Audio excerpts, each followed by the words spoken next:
का जो मालिक है वो भी नालायक है। बड़े लोग कहते हैं कि यार थॉमस जो था ना वो भी नालायक था। इसमें ये बात समझ नहीं आती कि भाई वो नालायक नहीं थे, वो एक्स्ट्रा ऑर्डिनरी लायक थे। अगर एक बंदे ने सॉफ्टवेयर बनाया है तो वो कंप्यूटर में बहुत ज़्यादा लायक था। ये माना है कि फिजिक्स में, मैथ में, इंग्लिश में वीक होगा, लेकिन कंप्यूटर में जितना वो लायक था उतना कोई और लायक बन नहीं सका।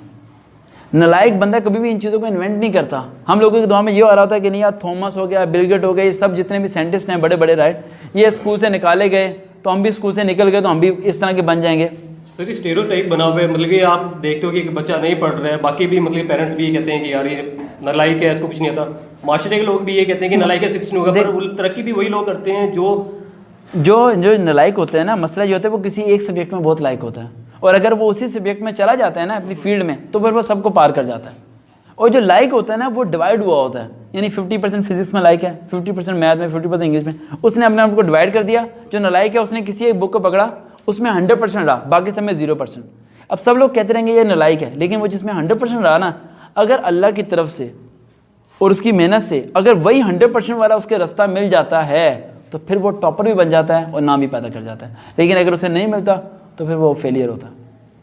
Sir back to the question, आप बताना चाहते हैं कि बिजनेस और एजुकेशन के बारे में, सर इसका थोड़ा और एक्सप्लेन कीजिएगा। देखें, बिज़नेस जो भी बच्चे करना चाहते हैं, स्टूडेंट्स जितने भी करना चाहते हैं बिज़नेस, सबसे बड़ी मिस्टेक ये लोग ये करते हैं बिज़नेस के अंदर कि बिज़नेस आता नहीं है, इन्वेस्ट करके बैठ जाते हैं।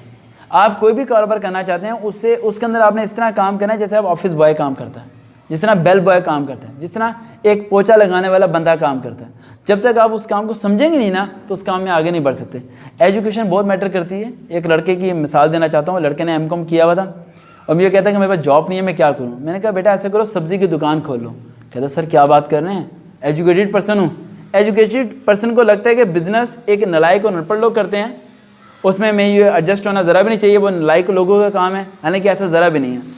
उसने सब्ज़ी की दुकान खोली और खोलने के बाद उसने उन सब चीज़ों को बड़ा नीट क्लीन करके सेल आउट करना शुरू कर दिया, और आज उसके बाद 3-4 एम्प्लॉयज़ भी हैं जिन्हें वो सैलरी पे कर रहा है।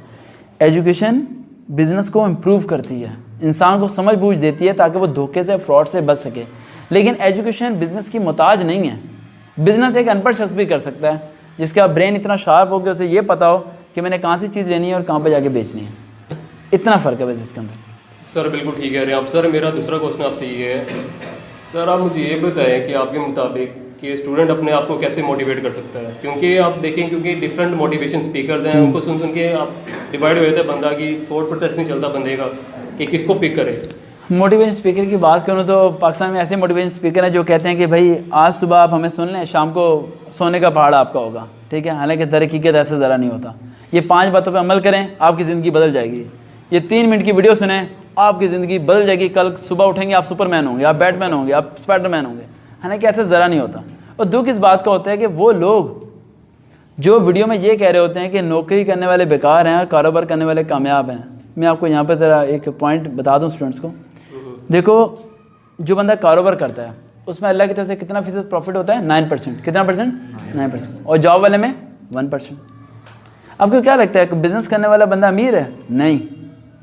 बिज़नेस करने वाले को अगर 9% अल्लाह ताला दे रहा है तो बिज़नेस के अंदर 9% एम्प्लॉय भी हैं, 9% एम्प्लॉय भी हैं। तो 8% एम्प्लॉय को मिला, बाकी कितना रह गया? 1%। तो ऑनर को कितना मिला?